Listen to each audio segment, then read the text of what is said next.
You will hear a number of different recordings, and you will have to answer questions on what you hear. There will be time for you to read the instructions and questions, and you will have a chance to check your work. All the recordings will be played once only. The test is in 4 sections. At the end of the test, you will be given 10 minutes to transfer your answers to an answer sheet. Now turn to Section 1. Section 1. You will hear a conversation between a bank clerk called Jeanette and a man who is asking for information on investing money. First, you have some time to look at questions 1 to 4.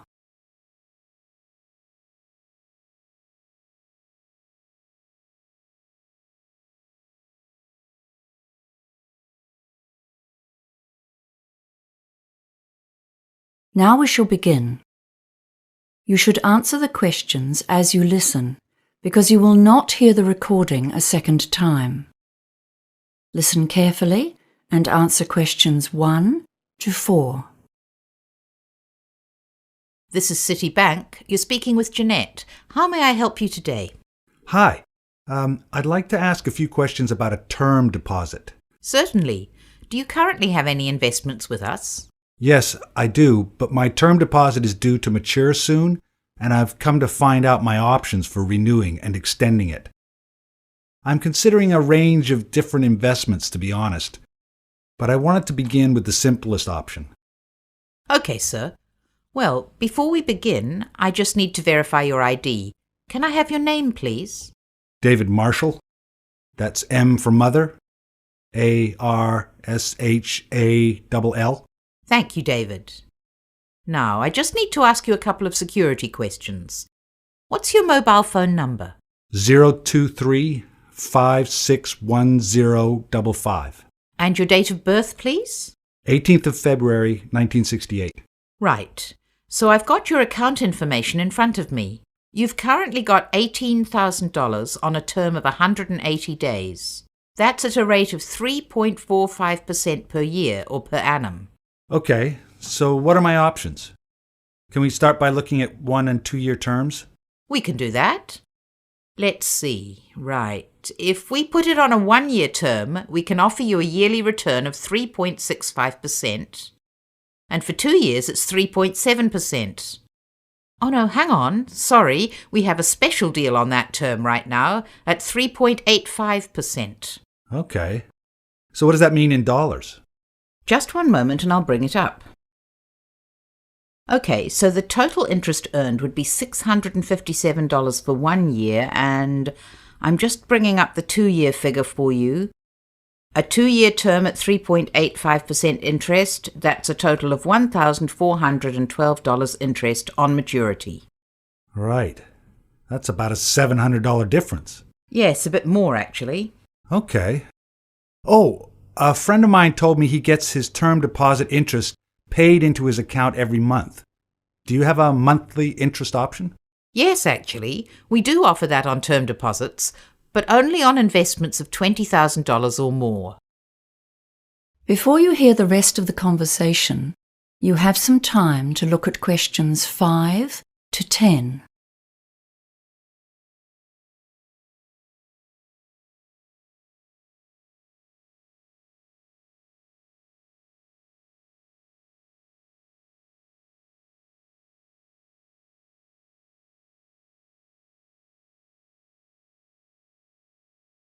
Now listen and answer questions 5 to 10.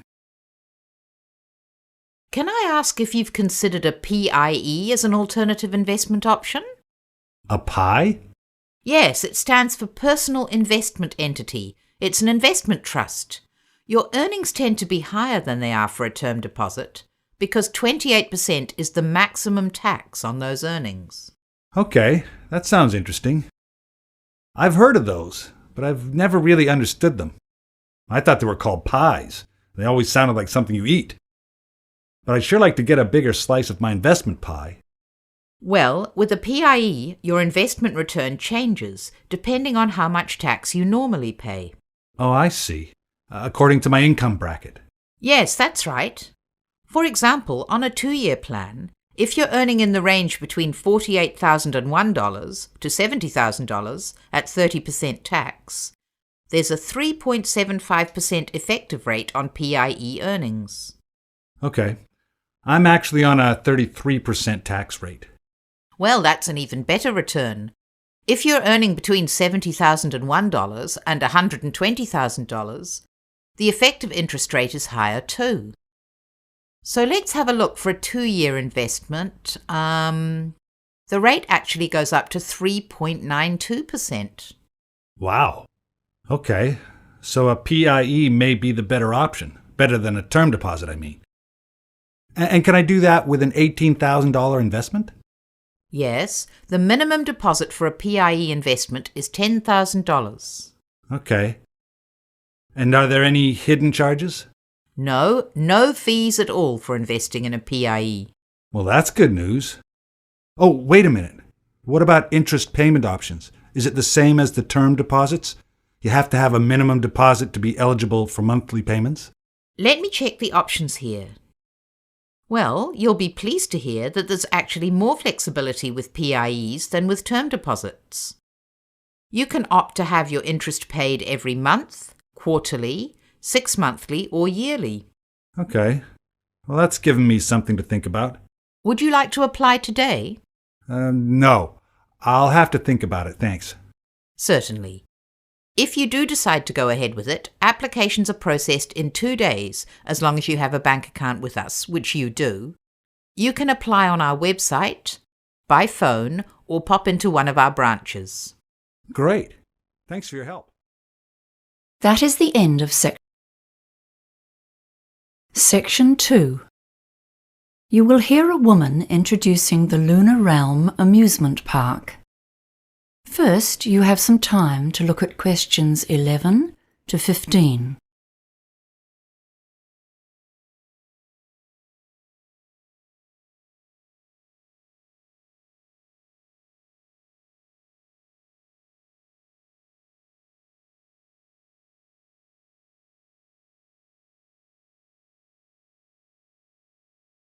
Now listen carefully and answer questions 11 to 15. Good morning, everyone. We're very pleased to have you here at Lunar Realm for our September Celebration Day. We have many smaller celebrations throughout the year for different events. I think it was 5 at last count. But the September celebration is a special day to honor the park's development, from tiny beginnings to the huge enterprise it is today. It's our most significant annual event. Come into the visitor center now. Over here, you can see a picture of the original park when it was under construction. The land was donated to the city in 1955 by the then mayor, Matthew Hardacre. But the park itself wasn't developed until 1979, and you'll notice it wasn't very big at that time. Then there was a huge growth in the 1990s, and we're still growing today. In the beginning, there were only a few small rides in the park. There were lots of other attractions in those days, including an adventure playground for younger kids. The kids loved the petting zoo with its farm animals, and in fact, that's the only attraction to have survived until now. We've still kept 2 of the original rides as an exhibit, but they're not in working order anymore. We're now one of the biggest amusement parks in the country. We've got an amazing range of amusement rides here, 43 in total this year. I think we're most famous for our roller coasters, aren't we? I guess you'll all have heard about the Hurricane. That's our oldest and most famous one. Some of our visitors think it's not fast enough to be truly exciting. But we love it because it's the highest wooden roller coaster in the country. Then we have the Bobcat. That one's a bit gentler for our younger visitors. And for the truly adventurous, the Scream Machine hurls you upside down and backwards at huge speeds. It's too much for me. It's important to remember that all of our rides have age guidelines, and to help you, there's a color system. If the sign for a ride is yellow, it means it's suitable for all ages, although we do recommend that parents or older siblings go with very young children. Blue means that children younger than 14 can ride only if an adult accompanies them. And black, well, this means that you must be at least 110 centimeters tall to ride, regardless of age. We should say that no rides are really suitable for children younger than 18 months, but we do have a special section for parents with babies. Before you hear the rest of the talk, you have some time to look at questions 16 to 20.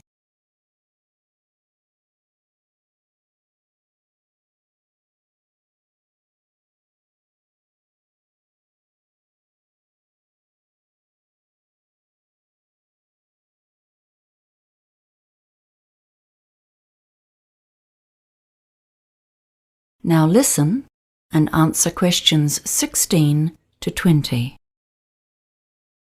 Now I'll tell you about the many options for food around the park. You can get a range of different cuisines, Italian, Chinese, and so on. All of that's in the food court in the center of the park. But there are lots of other places as well. If you want hamburgers, sandwiches, that sort of thing, you can find food stands everywhere.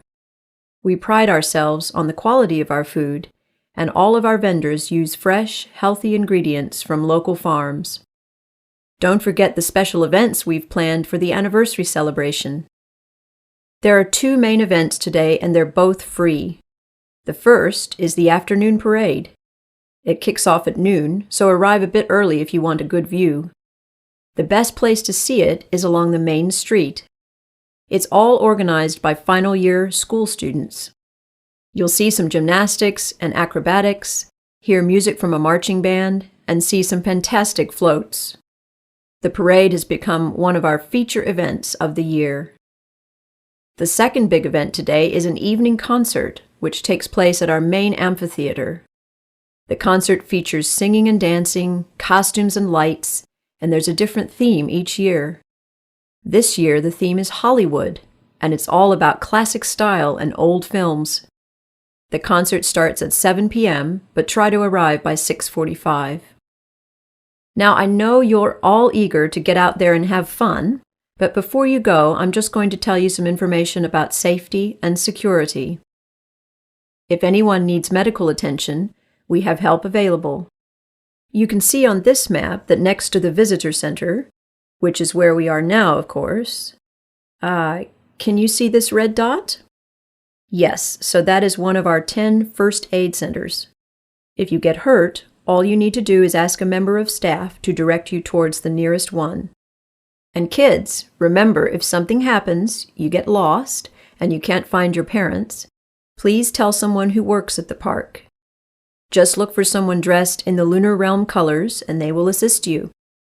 And for anyone who has a problem of any sort, you can come and talk to a member of our security team at any one of the many guard stations. Those are the blue dots here on the map. Don't forget to take a copy of the map. That is the end of Section 3. You will hear a conversation between a peer tutor and an engineering student who needs help with a project. First, you have some time to look at questions 21 to 24.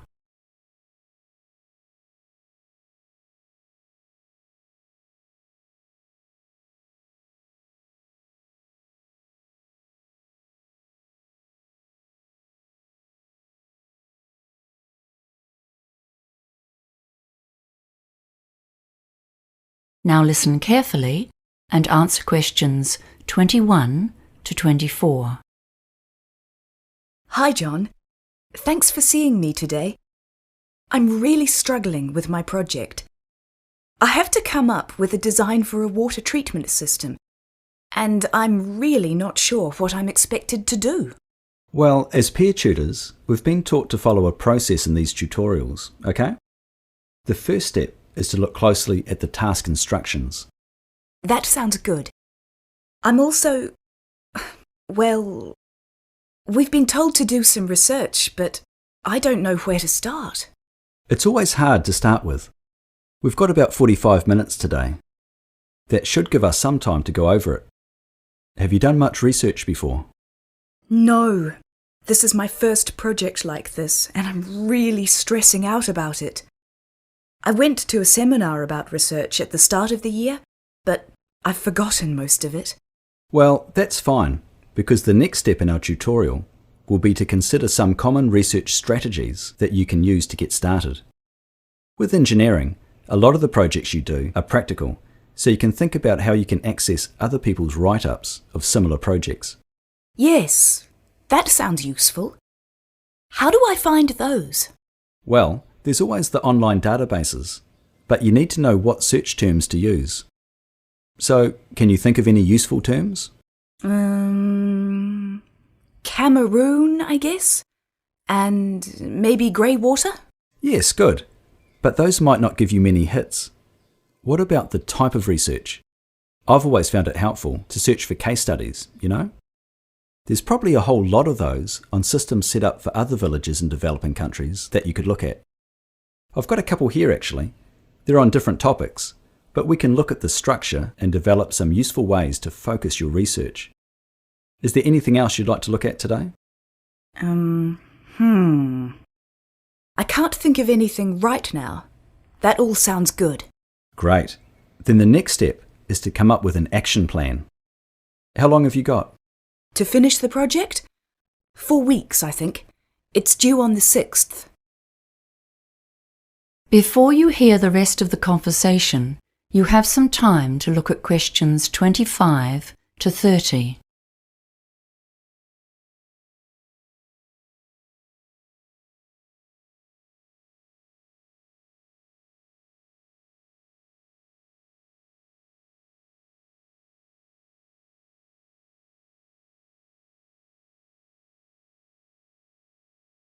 Now listen and answer questions 25 to 30.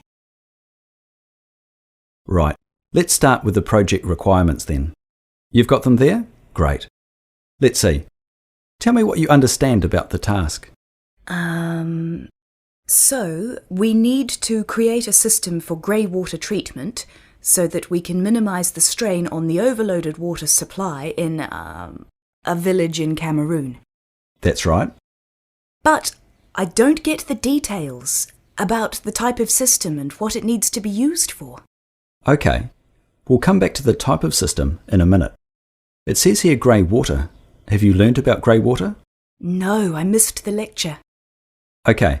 So it's the water we use in our houses, but not in the toilet. The water that goes down the drains, not into sewage. It can be recycled because it's relatively clean. So what might the water treatment system try to do? Treat it and direct it somewhere else? Exactly. Why treat it? Oh, right. I get it. 'Cause it's still going to have bacteria in it. That's why it needs to be treated. That's right. And then when it's treated, what could it be used for? Something else, like irrigation in gardens? Yes, there are other practical uses too, inside the house. For toilet systems? Oh, what about for laundry? Yes, exactly. That's a good example. Okay, that's pretty clear now. Thanks. Great. Now, let's think about the type of research you might need to do. I'll need to look at different types of water treatment systems, so I know the pros and cons of each one. Good. Where would you look first? The internet? Yes, but be careful. Remember, you're likely to find a lot of biased websites. You know, manufacturers wanting to advertise their brands. It might be better to use the engineering library. I'm not too confident about using the library, to be honest. It's so hard finding the right resources. It's often about choosing the best search terms to put into the catalogue search field. Yeah, I try to do that. Like water treatment? That might be too broad. Grey water treatment systems? That's more like it. And you'll need to search for systems designed for residential, not commercial use. There's a big difference. I usually end up borrowing a massive pile of books, then get home and find they're useless. Try reading through the contents before you take them out. Flick through to relevant sections. Often it helps to read parts, not all the way through, but... Just to get the main idea. That's right. Oh, and I see this as an EWB project. Have you seen the website? It might have some exemplars of the winning designs from last year's competition. No, I saw that and didn't know what EWB meant. Engineering Without Borders is what it stands for. That is the end of Section 4.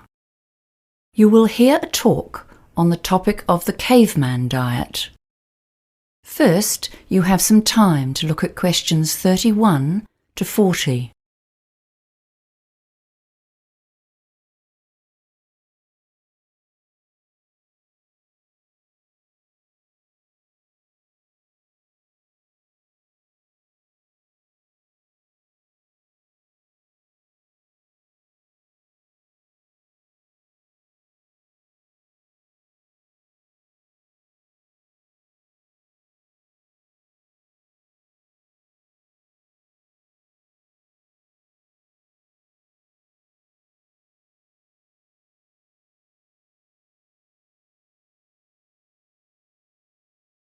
Now listen carefully and answer questions 31 to 40. Hello everyone. Do you use the internet? If I asked you what is the single most common topic for advertisements on the net, I suspect ads for weight loss would win hands down. After all, dieting is one of our current obsessions. We've all heard of the Atkins diet, the macrobiotic plan, the South Beach diet, the raw food eating plan. All of these fad diets and many more promise that you will lose kilos and live a healthy life if you just follow their plan. Today we're going to discuss one of the most well-known Western diet trends, the paleo or caveman diet. Firstly, what is this diet and where did it come from? Proponents of this diet argue that we need to return to basics, that is, to what our forebears ate many years ago. They say that our bodies are not well suited to digest complex carbohydrates such as grains and legumes. We should be eating a hunter-gatherer diet, rich in lean meat, fish, nuts and berries, and without wheat, oats or other grains that came into our diet after the invention of agriculture. Sounds logical, doesn't it? But let's look a little closer. The first question to ask about the caveman diet is, what did our ancestors actually eat? One way to discover this is to study the diets of existing hunter-gatherer tribes. Although these groups do tend to regard meat as the best source of food, they often have difficulty in finding it. In Africa, for example, over 50% of the time, the Bushmen tribes come home empty-handed from their hunting expeditions, despite being very skillful with equipment such as bows and arrows. So what do they eat when they can't get meat?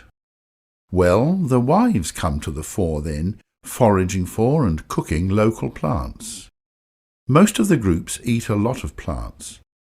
These range through a huge variety of local species, including nuts, plantains and yams, and evidence suggests that this was true of our ancient ancestors as well.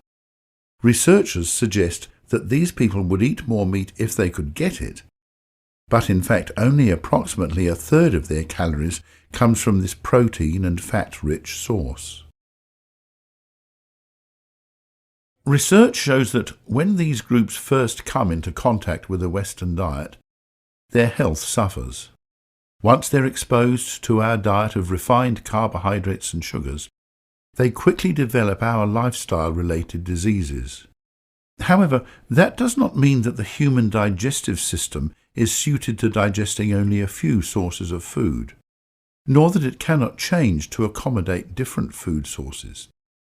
In fact, the evidence would suggest exactly the opposite. As a species, we are able to make significant modifications to our digestive systems according to what foods are available in our local environment. Examples abound, and our ability to digest lactose is a good one. Lactose is a sugar that is found in milk, and it is digested in the human gut by the enzyme lactase. In communities in Europe, the Middle East, and Africa that traditionally herd cattle and drink cow's milk, this enzyme is present and people can digest milk products. However, in places such as China and Thailand, which do not have this style of farming, the enzyme is lacking, and most people have lactose intolerance. Another example is the ability to digest the sugars from starchy foods. Communities that eat a lot of these foods have saliva that breaks down starchy foods before they reach the gut, whereas other groups have more difficulty in getting nutrition from high